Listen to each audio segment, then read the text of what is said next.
반갑습니다. 우리 반갑게 인사 나누겠습니다. 반갑습니다. 네, 반갑습니다. 정말 그 어느 때보다도 더위가 기승을 부리는 것 같습니다. 밖에만 나가도 가만 서 있기만 해도 땀이 줄줄 흐르는데, 또한 농사철, 또한 농사까지 하다 보면 얼마나 힘이 드십니까? 오늘 이 저녁에 하나님께서 말씀을 통해서, 또한 여러 모양을 통해서 지쳤던 우리의 영과 육을 회복시켜준 은혜가 있기를 주님의 이름으로 간절히 축복합니다. 아멘.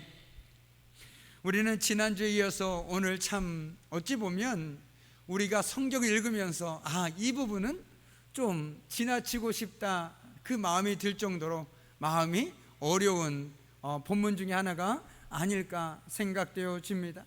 그러나 이 말씀 또한 하나님의 말씀이기에 오늘 말씀을 통해서 하나님께서 우리에게 주시고자 하시는 그 깊은 뜻이 무엇인지를 우리가 함께 고민해보고, 또한 그것을 통해서 우리의 삶들이 말씀 앞에 살아가는 귀한 시간 되기를 소망하면서 준비한 말씀 함께 나누도록 하겠습니다. 오늘 기브아에서 하룻밤을 유숙하려고 했던 레위 일행들은 아무리 기다려도 자기들을 환대해 주는 사람이 없었습니다. 지난주에 말씀에서 일찍이 이들은 원래는 기브아가 아닌 여부스에서 머물자라고 종이 말했었지요. 그런데 레인이 뭐라고 얘기했습니까? 그래도 우리 민족 땅에 가서 우리가 머물러야 될 것이다 라고 말해서 그들은 지금 기브아에서, 그것도 사람들이 잘 보이는 큰 거리 한복판에서 누가 나를 오늘 환대해 줄까 기다리고 있는 상황입니다. 그런데 나그네를 돌아보라 라는 하나님의 말씀과는 상관없이 기브아 사람들 중에 그 누구도 그들을 돌아보지 않고 있었습니다. 그러나 저녁 무렵 한 노인이 그들을 자기 집으로 영접했습니다. 그러면서 이렇게 말하지요. 그대는 안심하라. 그대 쓸 것은 모두 내가 담당할 것이니 거리에서는 유숙하지 말라라고 말했습니다. 그러니까 그 성읍에서 어찌 보면 가장 연약한 노인이었습니다. 그리고 가만히 보니까 이 노인도 기브아 사람이 아니었습니다. 쉽게 얘기한다면 타향살이를 하고 있는 한 노인에 불과했다라는 것이죠. 기브아에서 가장 힘없고 약해 보이는, 어찌 보면 기브아에 살고 있지만 기브아 사람이 아닌 한 노인이 그들에게 호의를 베풀고 있다는 사실에 우리는 주목해야 할 것 같습니다.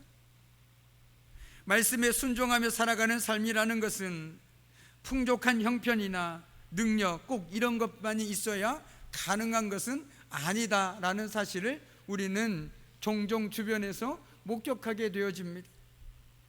사회적 능력과 재물이 많을지라도 자기만을 생각하는 사람들이 있습니다. 자기 이익만을 쫓는 사람들이 있습니다. 반면에 오히려 우리가 도와줘야 할 사람이, 정말 어찌 보면 남의 도움 없이는 살아갈 수 없을 것 같은 사람이 더 남에게 손을 내밀고 도와주는 것들을 우리는 보게 된다라는 사실을 통해서 정말 우리가 이웃을 사랑하고 섬기는 데는 내가 가진 것들이 그렇게 중요해 보이지만은 않은 것 같습니다.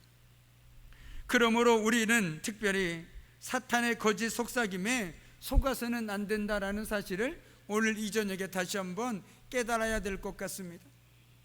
사탄은 우리에게 뭐라고 속삭입니까? 시간이 없어서, 내가 섬기고 싶은데 시간이 없어서, 또는 가진 것이 없어서, 아니면 능력이 없어서 순종하지 못한다라는 핑계를 대서는 안 된다라는 사실이죠. 시간이 없어도, 가진 것이 없어도, 능력이 없어도 마음만 있다라면 하지 못할 것이 과연 무엇이 있겠습니까? 그런데 하지 못한다는 그 핑계를 가만히 보면 마음이 없는 것이죠. 이웃을 사랑하고 싶은 마음이 없는 것입니다. 그렇기 때문에 그 삶을 살지 못한다는 것입니다. 오히려 가지지 못한 이들이 더 사랑을 베풀고 순종하는 모습들을 우리는 보게 됩니다. 그리고 진짜 신앙인의 모습을 보면서 저 사람은 진짜 믿음의 사람이구나라는 것을 다시 한번 깨닫게 되어진다라는 것이죠. 다시 오늘 말씀으로 돌아와서 레위 사람 일행이 노인집에서 이제 편히 쉬고 있었습니다. 어떤 생각을 했을까요? 그래도 참 감사하게도 내가 이 집에서 오늘은 편히 쉴 수 있겠구나, 먹고 마시며 즐기고 있었습니다. 그런데 그때 뜻하지 않게 기브아에 사는 불량배들이 노인을 찾아와서 조금 전에 당신 집에 들어간 그 나그네들을 내게 내놓으라고 행패를 부리기 시작했습니다. 이 불량배들은 우리가 잘 아는 창세기 19장에 나오는 소돔의 모습과 똑같습니다. 그런데 여기에는 더 심각한 문제가 있습니다. 그 심각한 문제라는 것은 바로 이 일이 벌어지고 있는 곳이 어디입니까? 바로 기브아라는 곳입니다. 제가 지금 무슨 말을 하고 있는 것입니까? 기브아는요, 이방 지역이 아닙니다. 이스라엘 땅입니다. 같은 민족의 땅이라는 것이죠. 그러니까 지금 가증한 일을 행하고 있는 자들이 바로 같은 민족인 베냐민 사람들이라는 것입니다. 그들이 어떤 사람들입니까? 하나님의 율법을 받았고 하나님의 은혜를 경험했고 하나님이 어떤 분이신지, 하나님이 자신들을 어떤 일을 하셨는지를 잘 알고 있고 들었던 사람들이 아닙니까? 그런 사람들이 지금 정말 하나님 보시기에 가증한 일을 하고 있는 것입니다. 하나님을 모른다라면 그래도 이해 안 되지만 이해해 보려고 노력할 수는 있겠죠. 요즘 말로 한다라면 성도가 이렇게 하고 있는 것입니다.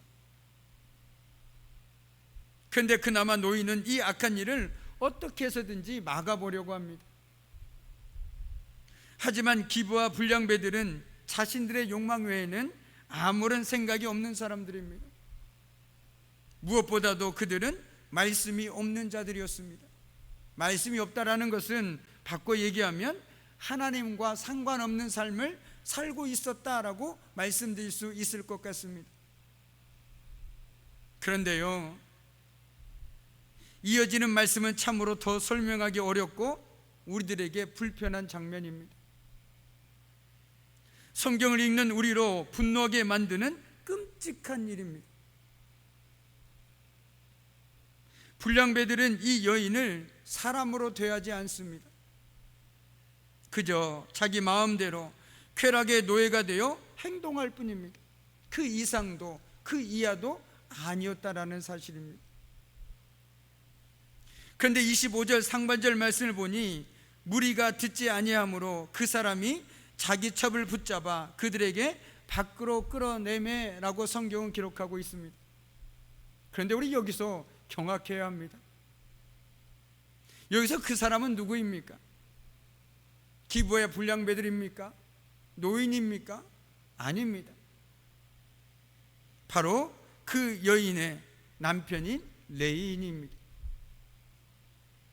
무슨 말이냐면 그 여인을 끌어내서 무리들에게 직접 데리고 간 사람이 다른 그 누구도 아닌 바로 레위인, 그의 남편이었다는 사실입니다.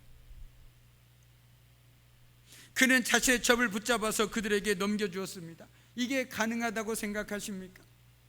그럴 거라면 애초에 왜 베들레헴까지 가서 그 여인을 데려옵니까? 차라리 데려오지나 말지. 실컷 데려오고 나서 자기가 불리하게 생겼으니까, 자기가 어려움을 겪게 생겼으니까 자기가 희생을 감수한 것이 아니라 오히려 그 여인을 사지로 몰고 있다는 것입니다. 그런데 여기까지라도 그래, 그럴 수도 있겠지, 연약한 인간이니까 그럴 수도 있겠지라고 양보했다고 칩시다. 그런데 그 이후에 이 레위인은 어떻게 행동했습니까? 자책했습니까? 내가 그러지 말았어야 하는데, 내가 참 비겁했다, 내가 사람이 할 짓이 아닌 것을 했다, 이런 탄식이라도 있으면 우리가 동정이라도 할 텐데, 레위 사람은요 그 여인을 끌어내고 난 후에 노인의 집에서 편안히 잠을 잤다라는 것입니다. 이게 사람입니까? 이것이 레위인입니까? 이것이 성도입니까? 그런데 슬프게도 남편이 편하게 잠을 자고 있을 때 그 남편에게 버림받은 여인은 밤새도록 끔찍한 일을 겪었습니다. 기진맥진한 여인은 겨우겨우 노인의 집으로 돌아왔지요. 그런데 끝내 숨을 거두고 말았습니다. 우리가 성경에 참 많은 여인이 나오죠. 그런데 성경에서 가장 불쌍한 여인을 뽑으라면 저는 주저하지 않고 이 여인을 뽑고 싶습니다. 이름도 나오지 않습니다. 그저 첩이라는 그 이름밖에 알 수 있는 것이 없습니다. 조금 더 안다라면 베들레헴에 살았다라는 것밖에 모릅니다. 그 이상도 그 이하도 모릅니다. 더 중요한 건 그래도 사랑했다고 생각하는 남편에게 사지로 몰려서 끝내는 몹쓸 일 다 당하고 죽을 수밖에 없었다는 것이죠. 그런데 성경은 여기서 끝나지 않습니다. 레위 사람은 비참한 여인의 죽음에 마저도 전혀 슬퍼하는 기색이 보이지 않습니다. 노인의 집에 와서 쓰러져 있는 그 여인을 보고 뭐라고 얘기하고 있습니까? 일어나서 어서 가자라는 말이 전부였습니다. 괜찮냐? 미안하다. 이 말도 아닙니다. 일어나서 어서 가자라고 얘기합니다. 그리고 죽은 것을 보고 어떻게 합니까? 그 시체를 나귀에 싣고 돌아가지요. 그리고 그 시체를 어떻게 합니까? 요즘 말로 하면 토막살인한 겁니다. 12조각으로 나눕니다. 그리고 이스라엘 사방에 두루 보냅니다. 왜요? 개인적인 복수를 위해서 그 첩의 시체마저도 사용하고 있는 참으로 잔인한 사람입니다. 오늘 본문은 참 무섭고 슬프고 화가 나는 이야기 아닙니까? 사람이라면, 최소한 사람이라면 어떻게 그럴 수 있을까? 그런데 바꿔 얘기하면 하나님을 떠난 인생은 얼마나 잔인하고 추악하며 비인간적일 수 있는지 단적으로 보여주고 있다라는 사실입니다. 우리가 요즘에도 뉴스를 보면 얼마나 잔인하고 경악할 만한 일들이 우리들에게 시시때때로 들려옵니까? 어떻게 사람이 저럴 수 있을까? 어떻게 사람이 저렇게 행동할 수 있을까? 우리는 물으면서 경악을 금치 못하죠. 그런데 오늘 성경 속에서도 어떻게 사람이 저럴 수 있을까? 그것도 레위인인 사람이 어떻게 저렇게 행동할 수 있을까? 그래서 이스라엘 백성들이 그 시체를 보면서 이렇게 말하지 않습니까? 이스라엘 자손이 애굽 땅에서 올라온 날로부터 오늘까지 이런 일은 일어나지도 아니하였고 보지도 못하였도다라고 말하고 있습니다. 참 오늘 말씀을 준비하면서 최대한 이 말씀을 간단하게 준비하고 싶었습니다. 그래서 성경에 있는 자극적인 표현들은 제가 일부러 생략했습니다. 그런데 정말 중요한 것은 무엇이냐면 이 레위인의 삶을 가만히 한번 보십시오. 철저하게 자기 중심입니다. 그리고 이 사랑은 거짓 사랑입니다. 정말 사랑했다라면 오히려 그 아내를, 그 첩이든 그것이 중요하지 않습니다. 첩이냐 본분이냐가 중요한 것이 아니라 정말 그 여인을 사랑했다라면 남자답게 본인이 나갔어야죠. 그런데 자신은 그 첩을 불량배들에게 내어다 주고 편안히 잠을 자고 그 시체마저도 자기를 위해서 사용하는 그 모습을 보면서 사람이라는 것은 참으로 그 끝을 알 수 없다라는 사실입니다. 그리고 정말 중요한 것은 이 일이 다른 데서 일어난 것도 아니라 이스라엘 땅에서 일어나고 있다는 사실을 우리가 기억해야 된다는 것입니다. 그들이 할 수 없는 일인 것입니다. 하나님을 믿는 사람이라면, 하나님을 섬기는 사람이라면 내가 아무리 욕망에 이끌리더라도, 내가 아무리 내 중심의 삶을 살아가더라도 해서는 안 되는 일이 있는 것이죠. 그런데 그들은 선을 넘어도 한참 넘었다는 것입니다. 그런데 우리 역시 때론 신앙생활하면서 이처럼 우리가 이웃에게 직접적으로 살인까지는 아니겠지 모르겠지만 우리도 때론 선을 넘을 때가 있습니다. 어떤 선이냐면 말로 그 사람을 죽일 때가 있다라는 것입니다. 말로 그 사람을 난도질할 때가 있다라는 것입니다. 그때 하나님께서 보시기에는 우리가 선을 넘어도 한참 넘은 것이라는 것이죠. 우리가 누군가에게 어떤 말을 할 때 대부분 왜 그 얘기를 합니까? 다 자기 중심적입니다. 내 중심을 하다 보니까 다른 사람이야 상처를 받든 안 받든 나만 괜찮으면 그만, 이런 것들이 교회 안에서도 비일비재하다라는 사실입니다. 그런데 내가 하나님의 은혜로 살아간다라면, 내가 하나님의 백성이라면 그것이 가당한 삶이겠습니까? 아니죠. 절대 가당한 삶이 아닌 것입니다.